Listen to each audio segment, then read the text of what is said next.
Yeah, Dilshan rapper. Motherfucker.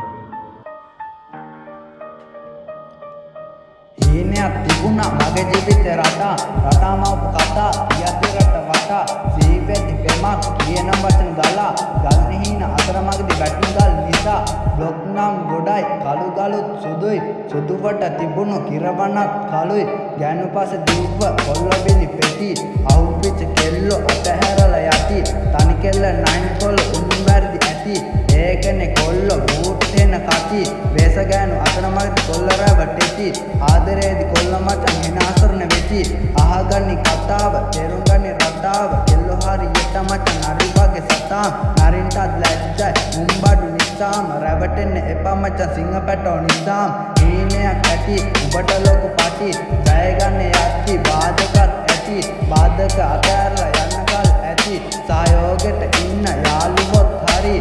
මචං අපේ සහෝදරයෝ වගේ හරියට හිටියේ අම්මා තාත්තා වගේ හැම දෙයකම වගේ අන්තිමේ මගේ කඳුළු සතුරු බෙදා ගන්න එකේ සහෝදරයෝ වගේ සමහරක් කෙල්ලෝ ඉන්නවා හොඳ නැතුවම නෙවෙයි මැණික් ගල් යට හාකට වගේ මිතුරුනේ හින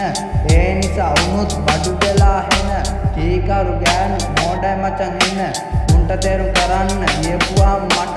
හිතෙන්නම කට උලා ගන්න බිම කොහොමාරි උන්ට තේරුම් කරන්න මම ට්‍රයි එක දීලා මගේ හිතත් එන දුක විතරයි දැන් ඉතුරුම පණ ඒක තමයි ප්‍රශ්නේ මට වෙලා එන උත්තර තිබ්බේ යාළුවෝ ළඟ මම සිරලව් කරේ කෙල්ලෝ තුන් දෙනයි අන්තිම එක ඔබ තමයි පණ උන දෙන්න ඉන්නවා මම තේරුම් ගනි මගේ ආදරේ හෙන මගේ නම මචන් දිල්ෂාන් බ්‍රදර් ලංකාවේ රැප ගෙනියන්නේ උද මම බිහි කළේ බදුලුගම් මත මහියංගන පුර තමා මම ජීවත් වෙන්නේ ආදරේ හෙන ආදරේ නිසා මචන් මගේ රට බුදුනුත් වැඩියා ඒක තම හොඳ අවසට මමත් බුදුන් වදිනවා මට වැරදෙන්නේ නෑ ඒක දන්නවා අපි යකු නිසා එදින් ඉන්නවා මට නැති වෙන්නේ නැති දෙයක් කියනවා පින් කරපම් මචං ඒක නිවනවා